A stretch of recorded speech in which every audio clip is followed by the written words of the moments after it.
On December 15, 2011, NASA's Solar Dynamics Observatory captured this footage of Comet Lovejoy approaching the Sun.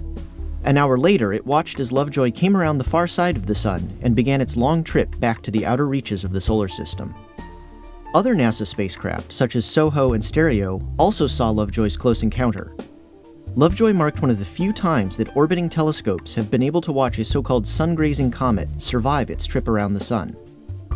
Most are not so lucky. Besides being interesting to watch, the images and data collected by NASA's solar observing fleet can also help scientists learn more about the Sun itself.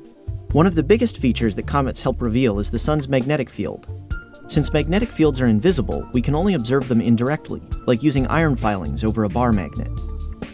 On the Sun, astronomers can look at where hot plasma in the Sun's atmosphere is trapped by fields to see their complicated loop structure.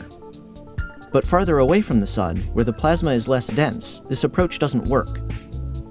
Comet tails, with their ionized gases, are affected by magnetic fields, and so they can act as brief tracers. On April 20, 2007, Comet Encke had its tail stripped off abruptly by a coronal mass ejection that carried a strong parcel of magnetic field through the solar system. Even closer to the Sun, astronomers were astounded to see Comet Lovejoy's tail glowing in extreme ultraviolet light as it approached the Sun. They now think the glow is caused by energetic electrons in the Sun's corona interacting with oxygen from the comet. The glowing tail followed and illuminated some of the Sun's magnetic field lines. Careful analysis of the frames allows scientists to reconstruct where the field lines were, and even, to some degree, how strong they were. These comet tracers also illuminate small structures in the Sun's upper atmosphere, where they are usually too faint to be visible. Continued observation of sun-grazing comets will also help astronomers understand how hot material in the Sun's corona cools, and where that energy goes. Finally, long-term observations of sun-grazing comets will help us learn more about the solar wind. Some of the particles in the corona are traveling fast enough to escape and travel through the solar system. They begin moving at roughly 250,000 miles an hour, but start accelerating when they reach around 1 million miles from the Sun's surface.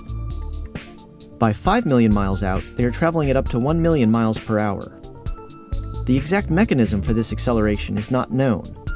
Comet tails that are blown off by the Sun travel with the solar wind and can act like a dye tracer in a river.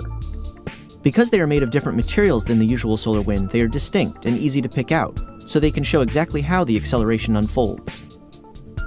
Because we are in a period of high sun-grazing comet activity, scientists can expect many more chances to watch these natural research satellites in the coming years.